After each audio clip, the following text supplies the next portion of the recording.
जय Hind and hello guys, स्वागत है आपका आपके अपने YouTube चैनल ज्ञानदेह होस्ट में। और इस वीडियो में मैं आपको बताने वाला हूं रीट मेंस 2025 ऑनलाइन फॉर्म के बारे में कि कैसे आपको फॉर्म फिलअप करना है। गाइस इस वीडियो के अंदर आपको लेवल फर्स्ट और लेवल 2 दोनों के बारे में बताया जाएगा ताकि आप अपना फॉर्म बिना किसी मिस्टेक के भर सके। अगर आपको लेवल फर्स्ट पर भरना है तो कैसे भरना है वो भी बताया जाएगा, लेवल 2 पर भरना है तो उसके बारे में भी आपको जानकारी दी जाएगी। इसके अलावा एक चीज़ और आपको बता दूँ कि इसमें फ्रेशर कैंडिडेट अप्लाई नहीं कर सकते, इसमें रीट क्वालिफाइड कैंडिडेट ही अप्लाई कर पाएंगे। प्रीवियस 2 ईयर के जो रीट जिसने क्वालिफाई किया है वही इसमें अप्लाई करने के लिए एलिजिबल है, नॉर्मल कैंडिडेट इसमें अप्लाई नहीं कर सकता। ये चीज़ आपको मैंने शुरुआत में ही बता दिया ताकि आपका टाइम वेस्ट ना हो। बाकी जानकारी आपको इस वीडियो में आगे दी जाएगी OTR से लेकर फाइनल प्रिंट तक, तो वीडियो को देखते रहिए।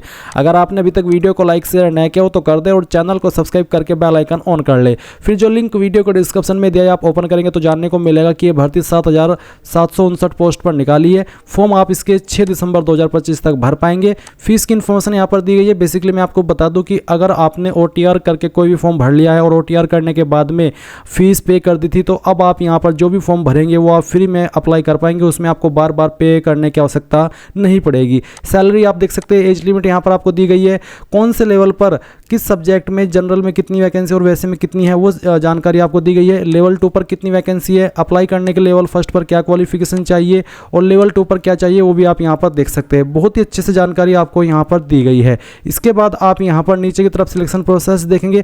ये सब इन्फॉर्मेशन चेक करने के बाद अगर आप इसमें एलिजिबल है और आपका इंटरेस्ट है, आपने अभी तक फॉर्म नहीं भरा तो गाइज आप इंपॉर्टेंट लिंक के सेक्शन से अप्लाई ऑनलाइन लिंक ओपन करेंगे। देन आपके सामने यहाँ पर SSO का इंटरफेस आ जाएगा। मैं आपको बता दूं कि अगर आपने इस वेबसाइट का इस्तेमाल करके पिछले 4-5 साल के अंदर कोई भी फॉर्म भरा है तो आपका अकाउंट बना हुआ होगा, आपको यहाँ पर दोबारा से रजिस्ट्रेशन करने की आवश्यकता नहीं है। आप उसी डिटेल से लॉगिन करेंगे जिसमें कि आपको आपकी SSO ID या फिर यूजर नेम यहाँ पर एंटर करना है एंड जो आपने पासवर्ड बनाया था वो डालना है। बट गाइस अगर आप आपका पासवर्ड भूल चुके हैं तो आप यहाँ पर I forgot my password click here, इसके सामने क्लिक हियर पर क्लिक करेंगे एंड देन जो आपकी SSO ID है वो यहाँ पर डालेंगे। जो मोबाइल नंबर या फिर ईमेल ID आपने रजिस्टर की थी वो डालेंगे, ये कैप्चा कोड फिल करेंगे एंड देन सबमिट के ऊपर आप जैसे ही क्लिक करेंगे तो आपको मैसेज के माध्यम से आपका जो पासवर्ड है वो सेंड कर दिया जाएगा। अगर आप आपकी SSO ID भूले हैं तो आपको यहाँ पर उसको भी रिसेट करने का ऑप्शन दिया है। पर गाइज अगर आप यहाँ पर पहली बार इस वेबसाइट का इस्तेमाल करके कोई फॉर्म भर रहे हैं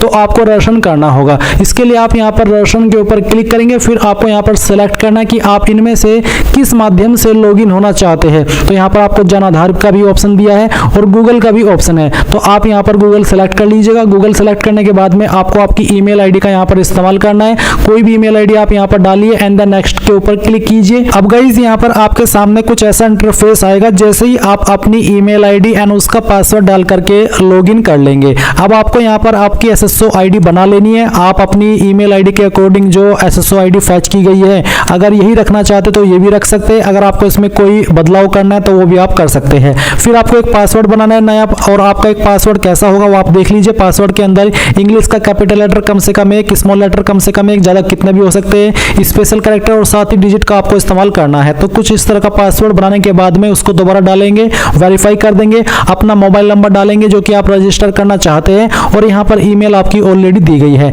इसके बाद में आपको रजिस्टर के ऊपर क्लिक करना है। अब गाइज आपके सामने लॉगिन का पेज आएगा जैसा कि आप यहाँ पर देख सकते हैं। अब आपको यहाँ पर वो आपकी SSO ID डालनी है जो कि अभी आपने बनाई है, या फिर आपका यूजर नेम डालना है, आपका पासवर्ड डालना है जो कि अभी आपने बनाया, ये कैप्चा कोड डालेंगे एंड देन लॉगिन के ऊपर क्लिक करेंगे। अब गाइज आपके सामने यहाँ पर ये अपडेट प्रोफाइल का ऑप्शन आएगा, तो आपको सबसे पहले आपका फर्स्ट नेम एंटर करना है 10th के सर्टिफिकेट के अकॉर्डिंग, फिर आपको आपका लास्ट नेम एंटर करना है। इसके बाद डिस्प्ले नेम अगर आप अपना चेंज करना चाहते हैं तो ये भी आप यहाँ से चेंज कर सकते हैं। फिर आपकी जो डेट ऑफ बर्थ है वो आपको यहाँ पर इस तरह से कैलेंडर के ऊपर क्लिक करके सिलेक्ट कर लेनी है, पहले ईयर फिर मंथ और उसके बाद में डे।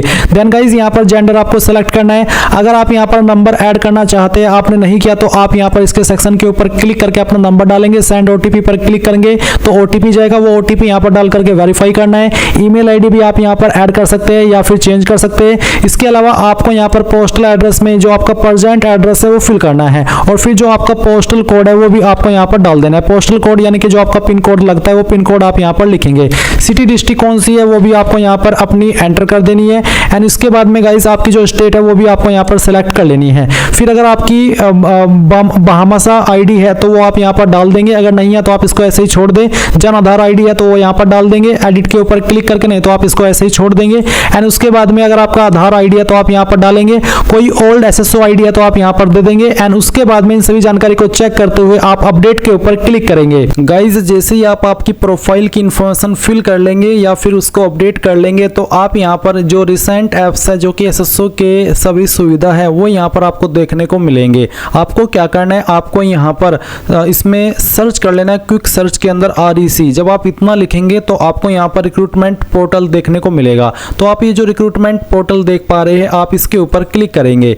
इसके ऊपर क्लिक करने के बाद आपके सामने कुछ ऐसा इंटरफेस आएगा। गाइज यहाँ पर अभी रिसेंटली जो एसएसओ की वेबसाइट है उसने ये अपडेट लॉन्च किया है जहाँ पर आपको आपकी OTR की eKYC करने को बोला है। अगर आप यहाँ पर क्लिक हियर के ऊपर क्लिक करेंगे तो आपके सामने इसका नोटिस आ जाएगा, जिस नोटिस के अंदर आपको यहाँ पर बोला है कि बहुत सारे कैंडिडेट फ्रॉड इन्फॉर्मेशन दे देते हैं, बहुत सारे कैंडिडेट यहाँ पर सेम इन्फॉर्मेशन को बार बार दे देते हैं, या फिर जैसे कि आपने कोई इन्फॉर्मेशन भरी, सेम कैंडिडेट ने वही इन्फॉर्मेशन दोबारा भर दी, तो ऐसे में यहाँ पर डुप्लीकेशन हो जाता है, एप्लीकेशंस का ऑथेंटिकेशन हो जाता है कैंडिडेट का। तो इस तरह कोई जो चीज़ें हैं उनको रोकने के लिए ये eKYC को लॉन्च किया है। तो अब आप क्या करेंगे, आप यहाँ से ओके कर दीजिएगा। अगर आप पहले से OTR करके रखे हैं तो आपके सामने ये वाला इंटरफेस आएगा। अब आप यहाँ पर ओके करिएगा, क्योंकि मेरा पहले से ही इसमें OTR होकर के रखा है तो मेरे सामने कुछ ऐसा इंटरफेस आया जहाँ पर गाइज आपको इसमें फर्स्ट स्टेप देखने को मिलेगा बेसिक डिटेल्स का। तो जब आप बेसिक डिटेल्स अपनी देखेंगे जो कि आपने इसमें भरी थी, जो कि मैं आपको यहाँ पर दिखा देता हूँ, मेरे सामने बेसिक डिटेल्स का ऑप्शन आ चुका है। यहाँ पर पूछे are you Rajasthan government employee, अगर है तो यस, नहीं तो आप नो करेंगे। अगर आप यस है तो फिर आपको यहाँ पर राजस्थान गवर्नमेंट एम्प्लॉय नंबर देना होगा और फिर फैच के ऊपर क्लिक करके उस जानकारी को फैच करना होगा। अगर आप नहीं है तो आप नो करेंगे। फिर यहाँ पर KYC आप किसके माध्यम से करना चाहते हैं, जन आधार या फिर आधार। तो मैं यहाँ पर आधार सेलेक्ट कर लेता हूँ। अगर आप आधार सेलेक्ट करें तो फिर आपको आधार नंबर यहाँ पर डालना है और फिर वेरीफाई के ऊपर क्लिक करना है। इसके बाद आपके सामने इस तरह का इंटरफेस आएगा डिक्लेरेशन, आप यहाँ पर टिक करिएगा और टिक करने के बाद में आप अप्लाई के ऊपर क्लिक करिएगा। अप्लाई के ऊपर क्लिक करने के बाद में यहाँ पर इस तरह से आपके सामने आएगा। अब आप यहाँ पर इनके ऊपर टिक कर दीजिए और इसके ऊपर टिक करने के बाद में have you generated TOTP in M Aadhaar mobile app, तो आप यहाँ पर यस करिए अगर आपने TOTP इसमें जनरेट किया हुआ है। और नीचे अगर आप यहाँ पर नो कर देते तो आता है कि मेरे पास पहले से एक वैध आधार OTP TOTP है। अगर है तो आप कर दें, नहीं तो आपको यहाँ पर ये सेकंड वाला ऑप्शन टिक नहीं करना है, आपको सिर्फ पहले वाला ही टिक करना है और उसके बाद में OTP भेजे इसके ऊपर क्लिक करना है।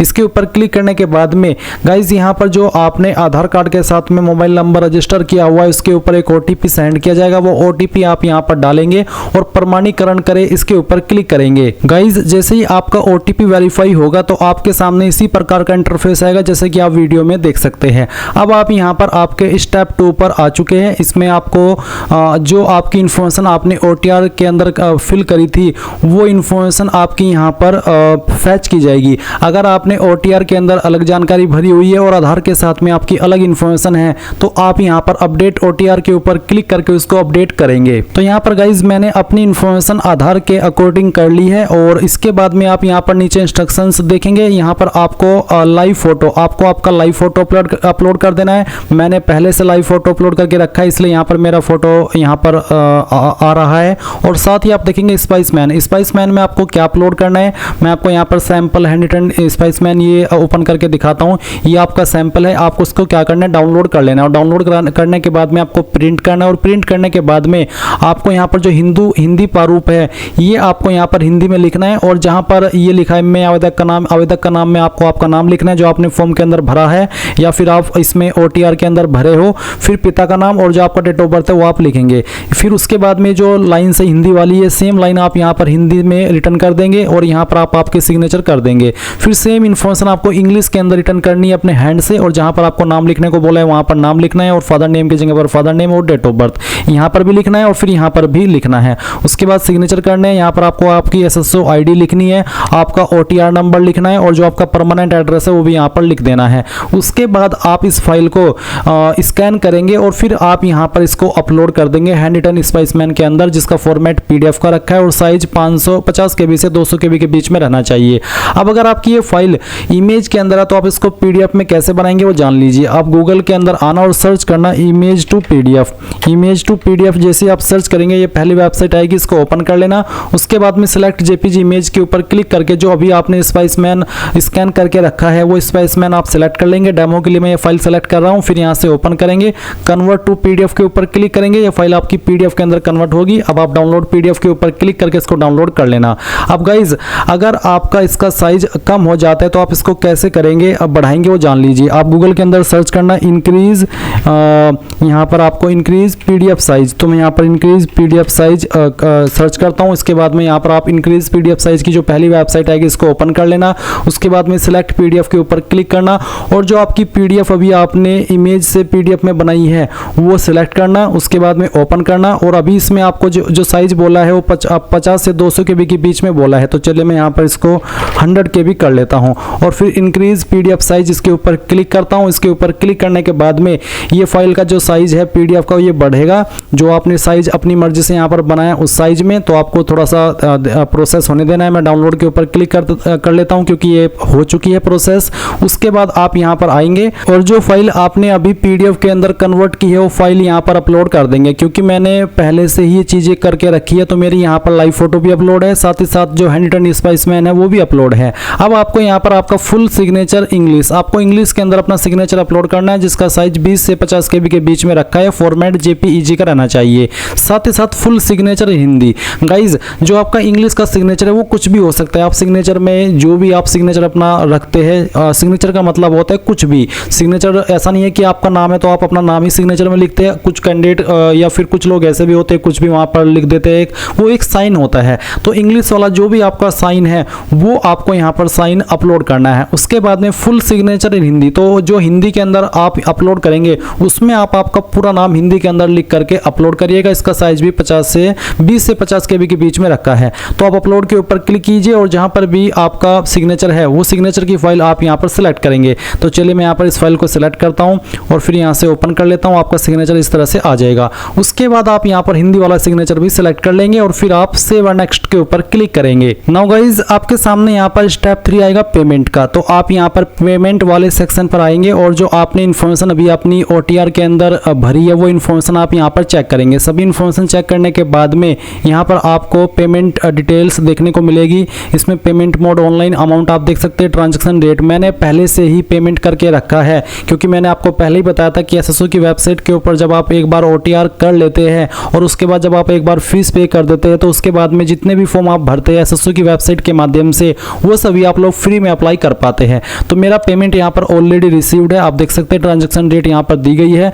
और अगर आपका पेमेंट नहीं है तो आप यहाँ पर पहले पेमेंट करेंगे, उसी के बाद आप यहाँ पर इसको सबमिट करेंगे। तो चलिए अब यहाँ पर मैं सबमिट OTR के ऊपर क्लिक करता हूँ। इसके ऊपर क्लिक करने के बाद में आप यहाँ पर देखेंगे कि जो आपका OTR है वो सबमिट हो जाएगा। अब आपको यहाँ पर देख सकते हैं आपके डिस्प्ले के ऊपर OTR नंबर आपको देखने को मिलेगा और आप यहाँ पर नीचे की तरफ आएंगे तो आपकी जो इन्फॉर्मेशन अभी आपने भरी वो सभी आप यहाँ पर चेक कर सकते हैं। अब आप क्या करेंगे, अब आप यहाँ पर डैशबोर्ड के ऊपर क्लिक कर देंगे। अब गाइज आपके सामने यहाँ पर कुछ ऐसा इंटरफेस आएगा जैसा कि आप वीडियो में देख सकते हैं। यहाँ पर गाइज आप ऑनगोइंग रिक्रूटमेंट सेक्शन के अंदर आपकी जो वैकेंसी है रीट लेवल 1 और लेवल 2 की वो आप देखेंगे। नीचे की तरफ आप स्क्रॉल करेंगे तो आपको देखने को मिलेगा primary school teacher general Sanskrit education level 1 जो कि आपका क्लास 1 to 5 रहता है।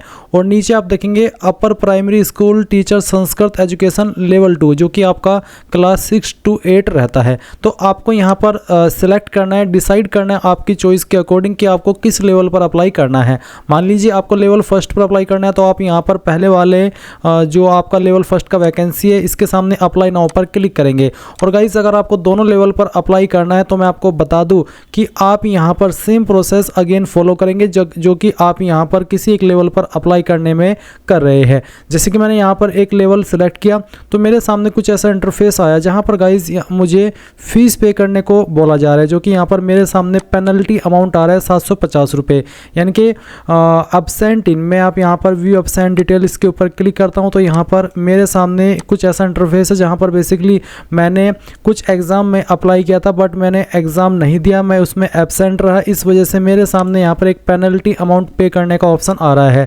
आपके सामने अगर कुछ ऐसा आता है तो आपको पेनल्टी अमाउंट देना होगा। जब तक आप ये पेनल्टी अमाउंट नहीं देंगे तब तक आप यहाँ पर किसी भी एग्ज़ाम के लिए अप्लाई नहीं कर पाएंगे। और ये पेनल्टी अमाउंट का ऑप्शन उन्हीं के सामने आएगा जिन्होंने कुछ एग्ज़ाम पर अप्लाई किया था और वो एग्ज़ाम नहीं दे पाए थे। और अभी यहाँ पर गवर्नमेंट ऑफ राजस्थान ने एक ऐसा ये रूल लाए है जहाँ पर अगर आप किसी एग्ज़ाम पर अप्लाई करते हैं और फिर उसका एग्ज़ाम नहीं देते तो आपसे पेनल्टी अमाउंट लिया जाता है। अगर आप यहाँ पर जिस भी एग्ज़ाम के लिए अप्लाई किए थे वो एग्ज़ाम दिए हो तो आपके सामने ऐसा कुछ भी नहीं आएगा। आप डायरेक्टली अप्लाई नाउ के ऊपर क्लिक करेंगे और गाइस जब आप अप्लाई नाउ के ऊपर क्लिक करेंगे तो आपको यहाँ पर डिस्क्लेमर दिया जाएगा, जहाँ पर आपको डिस्क्लेमर में वार्निंग भी दी जा रही है और बोला जा रहा है कि only those candidates who have qualified in REET 2022 और REET 2025 under their respective category are eligible to fill this form, others will be debarred and legal action will be taken against them. यानी कि उसमें वही कैंडिडेट अप्लाई कर सकते हैं जिन्होंने रीट 2022 या फिर रीट 2025 क्वालिफाई किया हो रेस्पेक्टिव कैटेगरी। रेस्पेक्टिव कैटेगरी से तात्पर्य है कि जिस भी कैटेगरी पे आप अप्लाई करना चाहते हैं, जैसे कि लेवल फर्स्ट या फिर लेवल 2, अगर आपने उसमें रीट 2022 या फिर रीट 2025 क्वालिफाई किया तो ही आप इसमें अप्लाई करेंगे।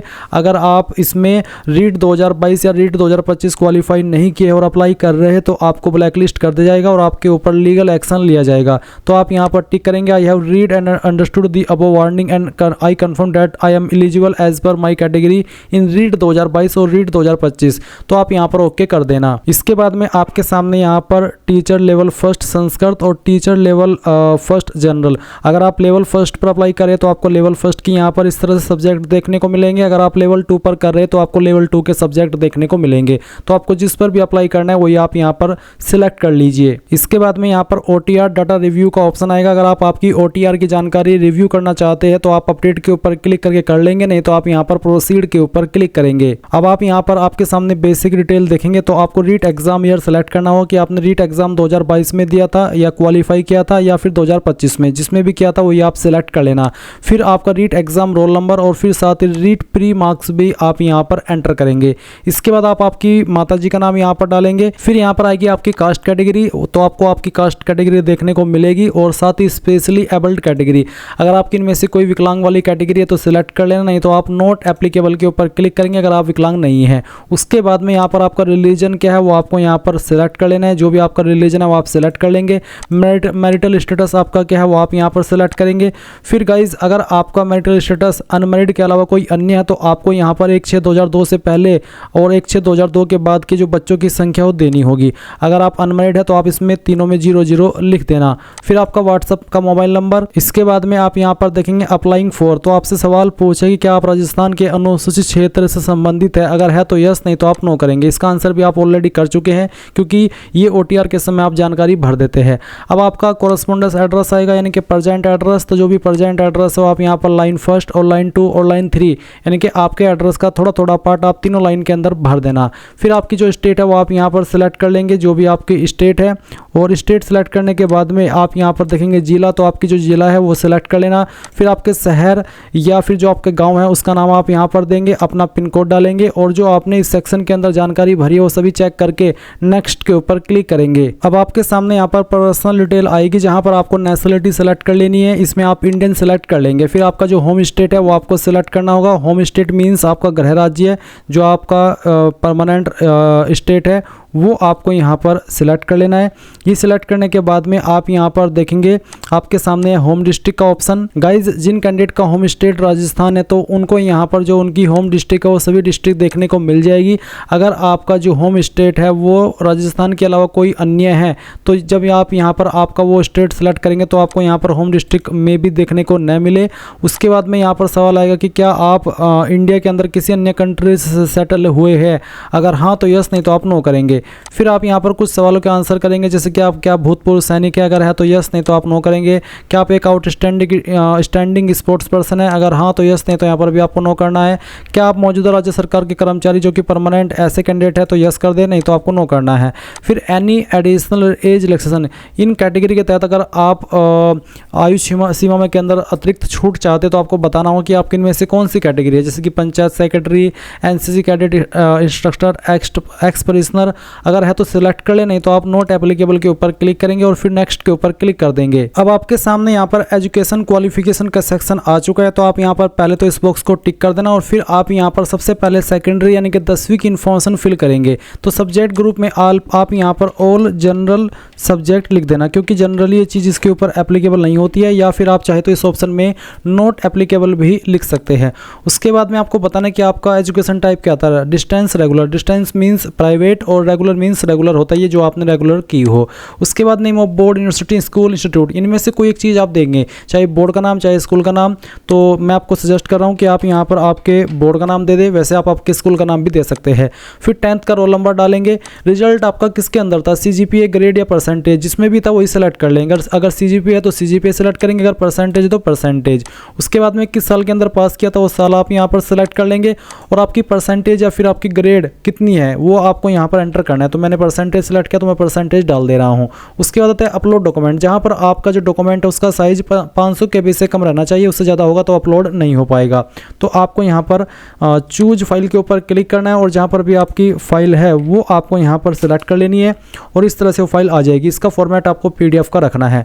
इसके बाद आप देखेंगे 12वीं की आपकी यहाँ पर है ग्रेजुएशन की जानकारी या फिर सीनियर सेकेंडरी। अगर आपने ग्रेजुएशन किया 10वीं के बाद में डायरेक्टली तो आप ग्रेजुएशन सेलेक्ट करेंगे, अगर आपने 12वीं भी की है तो आप यहाँ पर सीनियर सेकेंडरी सेलेक्ट कर लेना। फिर सब्जेक्ट ग्रुप में आपको बताना है कि आपका PCM था, PCB था, आर्ट्स था, कॉमर्स था, जो भी था वो सेलेक्ट कर लेना या फिर खुद से एंटर करिएगा। फिर आपको बताना है एजुकेशन टाइप, उसके बाद में आपके बोर्ड का नाम, फिर आपका 12वीं का रोल नंबर, उसके बाद में नंबर किसके अंदर थे वो, किस साल के अंदर पास किया है वो, और फिर आपकी परसेंटेज एंड देन यहाँ पर 12वीं का सर्टिफिकेट। फिर सिलेक्ट 1 में आपको यहाँ पर बताना है कि आपके पास यहाँ पर 2 year diploma in elementary education है या फिर 4 year bachelor in elementary education, क्या आपके पास इनमें से क्वालिफिकेशन है वो आप सिलेक्ट करेंगे। और गाइज यहाँ पर जो ये ऑप्शन है सीनियर सेकेंडरी का और ग्रेजुएशन का, अगर आप यहाँ पर ग्रेजुएशन की जानकारी भर रहे हैं तो आपको यहाँ पर सीनियर सेकेंडरी को सिलेक्ट न करके ग्रेजुएशन को सिलेक्ट करना होगा और बाकी की जानकारी ऐसे ही भरनी होगी जैसे कि मैंने आपको 12वीं की भर करके दिखाई है, जहाँ पर आप सब्जेक्ट ग्रुप में बताएंगे कि ग्रेजुएशन में आपका डिसिप्लिन या फिर स्ट्रीम क्या था, और फिर आपकी बोर्ड की जगह पर आपको बताना होगा कि इंस्टीट्यूट का नाम या फिर यूनिवर्सिटी का नाम क्या था, और उसके बाद में परसेंटेज के अंदर और साथ ही परसेंटेज के अंदर नंबर थे या फिर ग्रेड या CGPA वो आप सिलेक्ट करेंगे। आपको यहाँ पर आपके फाइनल ईयर का रोल नंबर देना होगा और फिर आपकी जो परसेंटेज है वो, और साथ ही साथ आपका जो सर्टिफिकेट है ग्रेजुएशन का वो भी आपको यहाँ पर अपलोड करना होगा। इसके बाद यहाँ पर तीसरी जानकारी है, तो आपको बताना है कि आपके पास 2 ईयर का डिप्लोमा है या फिर 4 ईयर का, जो भी है वो आप सिलेक्ट कर लेना। सब्जेक्ट ग्रुप में बताना कि आपका क्या सब्जेक्ट ग्रुप है। फिर एजुकेशन टाइप आपको सिलेक्ट कर लेना है। उसके बाद में आपको आपके इंस्टीट्यूट या फिर यूनिवर्सिटी का नाम देना है जहाँ से आपने क्वालिफिकेशन की है। फिर आपका रोल नंबर, उसके बाद में रिजल्ट आपका किसके अंदर था वो आप सिलेक्ट करेंगे, और फिर किस ईयर के अंदर पास किया है वो, और साथ ही साथ आपकी परसेंटेज और उसका सर्टिफिकेट भी आपको अपलोड कर देना है। फिर आता है एनी अदर इक्विवेलेंट और इसमें यहाँ पर है एनी अदर इक्विवेलेंट और हायर क्वालिफिकेशन। तो अगर आपके पास कोई अन्य क्वालिफिकेशन भी है तो आप उसकी जानकारी यहाँ पर दे देना, नहीं तो आप चाहे तो इस ऑप्शन को खाली छोड़ सकते हैं, क्योंकि 3 क्वालिफिकेशन कंपलसरी है, चौथी वाली क्वालिफिकेशन कंपलसरी नहीं है। अब आता है department of preference, elementary education, Sanskrit education, किसको आप प्रेफरेंस देना चाहते हैं पहले नंबर पर, वो आपको यहाँ पर इस तरह से एंटर कर देना है। जिसको पहले पर जिसमें 1 लिख देना है, जिसको दूसरे पर देना चाहते हैं उसमें 2 लिख देना है। फिर आप यहाँ पर नेक्स्ट के ऊपर क्लिक करेंगे। अब आपके सामने यहाँ पर आइडेंटिफिकेशन एंड इनक्लोजर का सेक्शन आ जाएगा, जहाँ पर आपको बोला है अभ्यर्थी अपनी लाइव फोटो की संपूर्ण जांच कर संतुष्ट हो जाने के बाद ही आगे बढ़े, और क्या क्या चीज़ों का आपको ध्यान रखना है फोटो अपलोड करते समय वो आपको देखने को मिलेगा। 5 सेकंड के टाइमर के पश्चात अभ्यर्थी अपनी पलक 2-3 बार झपकाए। यदि आपकी फोटो बंद आंखों के साथ कैप्चर हुई तो फोटो पुनः कैप्चर करें। बेसिकली इन इंस्ट्रक्शंस को पढ़ना है और इनमें जो चीज़ें आपको ध्यान रखने को बोली है वो चीज़ें ध्यान में रखते हुए आप आपका फोटो यहाँ पर कैप्चर करेंगे। आप यहाँ पर इसके ऊपर टिक कर देना कि मैंने सभी निर्देश को पढ़ लिया है, और उसके बाद में यहाँ पर गाइज आप टेक फोटो के ऊपर क्लिक करके आपका फोटो कैप्चर करेंगे। फोटो कैप्चर हो जाने के बाद में आप यहाँ पर देखेंगे सिग्नेचर, जिसका साइज 20 से 50 KB के बीच में रखा है, और फॉर्मेट JPEG या फिर JPG का।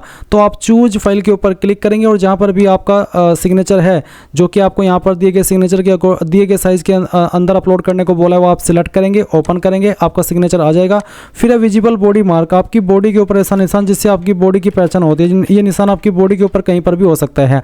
आप इस निशान के बारे में लिखना और फिर नेक्स्ट के ऊपर क्लिक कर देना है। नाउ आपके सामने प्रेफरेंसेस का ऑप्शन आएगा, तो आपको यहाँ पर इसमें सिलेक्ट कर लेना है कि आप किसको प्रेफरेंस देना चाहते हैं। जैसे कि मैंने यहाँ पर पहली प्रेफरेंस इसको दे दी है, फिर इसको, इस प्रकार से आप यहाँ पर आपकी चॉइसेस के अकॉर्डिंग इन सभी को प्रेफरेंस दे देंगे। और जब आप यहाँ पर ये सभी प्रेफरेंस दे दे जो आपके सामने विकल्प में आ रही है तो आप नेक्स्ट के ऊपर क्लिक करेंगे। अब गाइज आपने जो भी जानकारी शुरू से लेकर अभी तक भरी है उसका प्रीव्यू आपके सामने है। आप यहाँ पर सभी जानकारी चेक कर ले। जब आपको लगे कि यहाँ पर मेरी सभी जानकारी सही है तो आप यहाँ पर टिक करेंगे और आप फाइनल सबमिट के ऊपर क्लिक कर देंगे। फाइनल सबमिट के ऊपर क्लिक करने के बाद आप आपके फॉर्म का फाइनल प्रिंट आउट ले पाएंगे और इस तरह से गाइज आप लोग यहाँ पर रीट मेंस लेवल 1 या फिर लेवल 2 दोनों का फॉर्म भर पाएंगे। आई होप ये प्रोसेस आपको पसंद आया होगा। कोई सवाल डाउट अभी भी रह गया हो तो कमेंट के माध्यम से पूछ लेना। Thanks for watching. जय हिंद।